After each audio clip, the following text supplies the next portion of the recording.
Good evening, everybody. Good evening. Can you hear me at the back? Yes. Good. Well, thank you. I know that my candidacy, my proposed candidacy for this constituency was not necessarily the secret I'd intended it to be. And I have to say, being here this evening, I've spoken at over 1,000 UKIP public meetings over the course of the last 20 years. I've addressed the full European Parliament. I've attempted to take down a strip or two Messrs Barroso and Van Rompuy and Blair and Brown and Sarkozy, and next week it'll be Mr Juncker.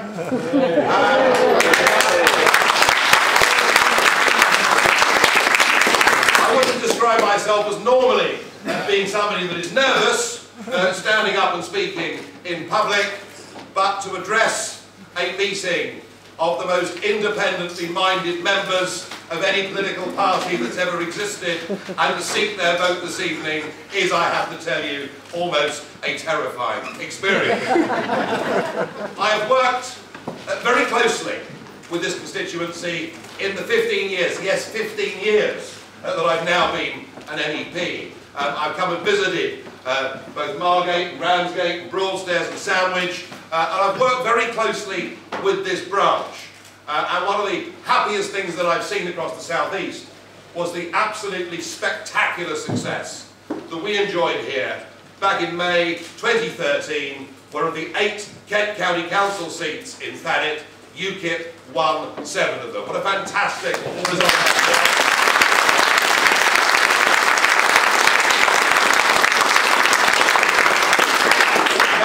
Some will say, but the trouble with having Nigel as a candidate is that he's leading a group in the European Parliament, he's leading a national political party, he's expected to travel the length and breadth of the British Isles, so how on earth is he going to have the time? How's he going to be able to campaign in the constituency? How's he going to be able to deal with all of the local issues that inevitably will crop up because they're things that matter in people's everyday lives? And the answer to that is simple. I believe that I'm the candidate that has got the confidence and trust of our county councillors, of our district councillors, and indeed, if we get this right in May next year, not only here in Thanet South and Thanet North do we have the possibility of returning people to Westminster, but we also have 56 seats that are up for grabs on Thanet District Council. And this campaign here in South Thanet, yes, I may be, if you choose me, at the forefront of it, but actually, it'll be as much about you. It'll be as much about one other parliamentary candidate and 56 of you standing for District Council. And if we get this right, we won't just return people to Westminster, we will take over and win Thanet District Council too.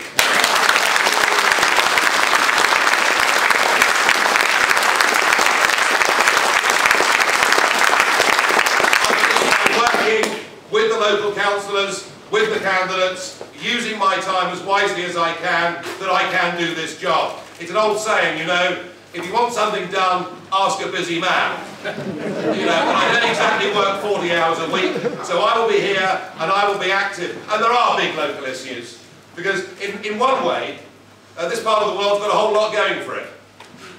Sweeping bays, sandy beaches, chalky cliffs. It's a beautiful part of the world. Regency architecture, you know, the list goes on. There's a lot of things going for this part of the world, but its problem, of course, is that it's at the end of the line. And it's suffered a series of body blows, hammer blows, ever since the closing of the mines back in the late 1980s. The mines went. Sally Line left Ramsgate shortly after the opening of the Channel Tunnel.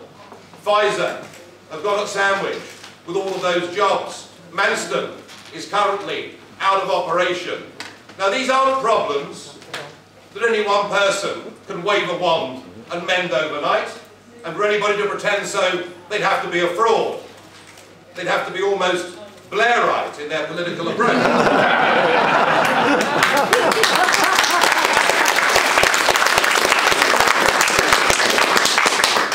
There's a couple of things I think I can bring. Firstly, is that I've come into politics not straight from an Oxford college with a PPE degree. I've come into politics after 20 years of working in business and 9 years of running my own company. I've got some idea of how the real world works, and I've got a very strong empathy with those 4.6 million men and women that run small businesses. And there are many of them here in this constituency, up to the gazooks, not just with employment regulations and health and safety law and environmental legislation, but actually in many cases with local authorities and local inspectors making their lives unbearably miserable and often unnecessarily. And I want to say this: if you select me as your candidate, I want to be the champion of the small man and the small woman. So they need a voice in British politics to stand up and fight for them, and that is what I would do from the Westminster Parliament. And I would do it not just for the people of this constituency, and I would fight for Manston to be found a role, because frankly, the fact we're even contemplating spending 20 billion building something out in the Thames estuary that won't be ready for nearly a quarter of a century, when we have an asset down the road, strikes me as madness, and something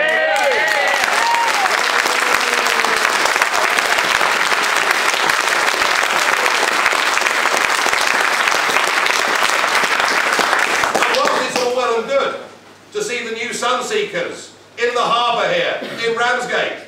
That's fine, but actually, I want to see Ramsgate Harbour full of men working on fishing boats, as they've done here.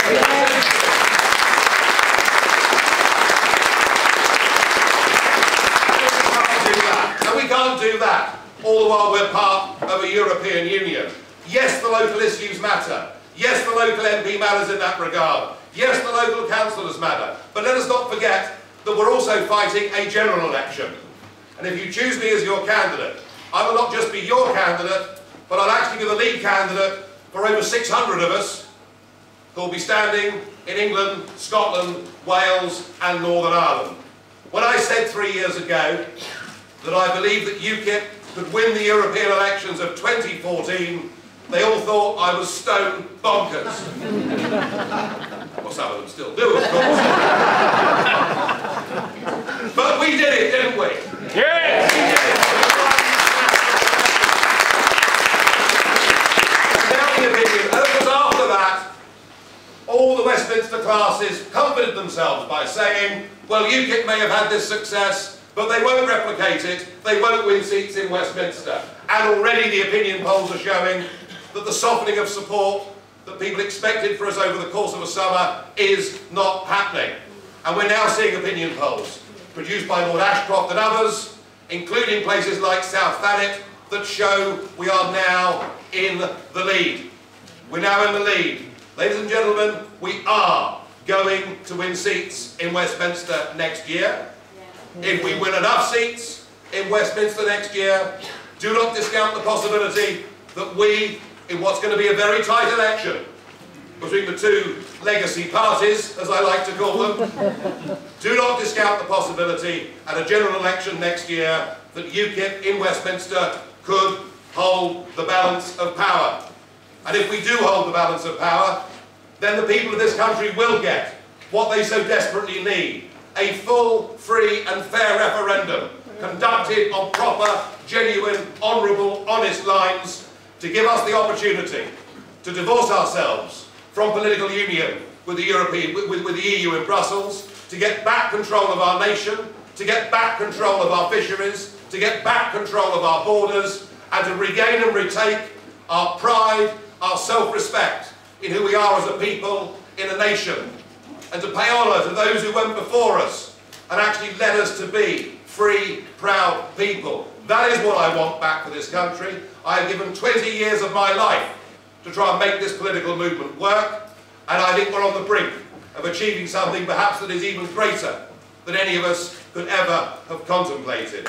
No, the message, if you pick me tonight, here in South Thanet as your candidate, the message that will need to go out from this room is, don't listen to those who tell you in South Thanet, well, if you were to vote for Nigel, you'd split the vote and let Labour in. Or those that would say, if you vote for Nigel, you'll split the vote and let the Tories in.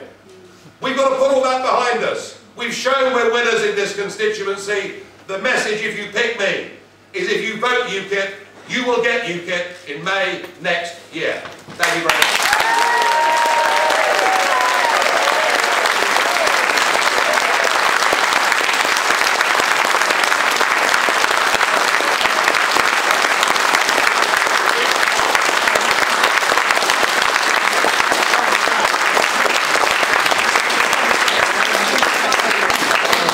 Any questions then?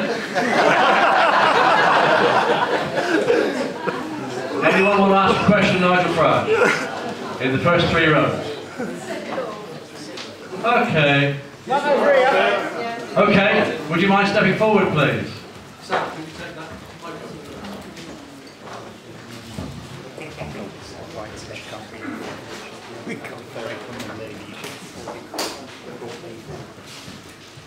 I believe in the grammar school, and that I understand is one of your policies.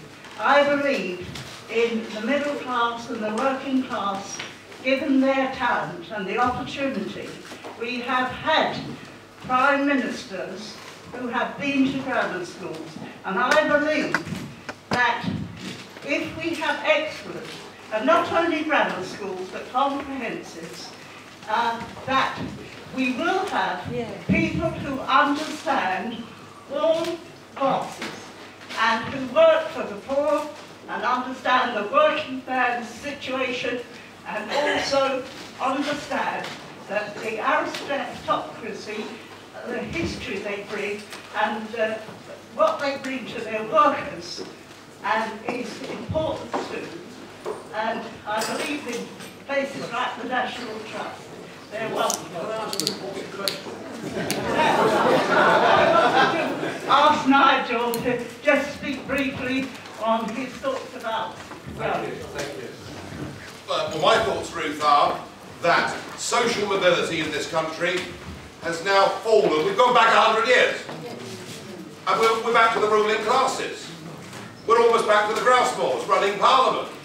You look at the front benches of all 3 parties, and you see the overwhelming proportion of people who come from extraordinary privilege, and they haven't had a job in their lives before politics because they haven't needed to have a job in their lives before politics. Now, I'm not saying for a moment that we should cast down all of those that are born with social advantage. Of course I'm not.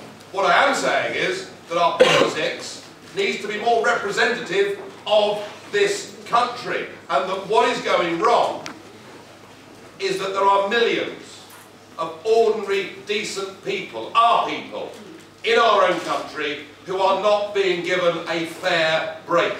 They have seen over the course of the last 10 years, through the grossly mistaken policy of allowing uncontrolled mass foreign labour into Britain, they have seen their jobs displaced, and they have seen their wages go down at a time when the cost of living has gone up. We have artificially benefited big businesses at the disadvantage of the ordinary working man and woman, and nobody in Westminster in the established parties has got the guts or the courage to stand up for ordinary working people in this country. We in UKIP have, and I'm really proud to say, of the 24 MEPs that we've had elected, you know, we have nearly half of them who come from what would be described as working class backgrounds. You know, we've got an Earl as well, so we've got the whole social spectrum representing us in UKIP, and I think we're more in touch with ordinary folk than anybody else. I want people to have an even break. I want them to have a chance in life, and I think that grammar schools, and though it seems horrid for those that don't get the chance to go, but I think grammar schools are one of the best and quickest ways of bridging that social gap, and the fact that outside of counties like Kent and Buckinghamshire, that opportunity is denied means that tens of thousands of very bright young boys and girls are not achieving their best and not getting up through society. I think that's a tragedy. And if I can, just one more point, please, Mr. Chairman. We are not encouraging a lot of our youngsters who may not be good academically. We have not done enough to encourage people to learn trades and skills. We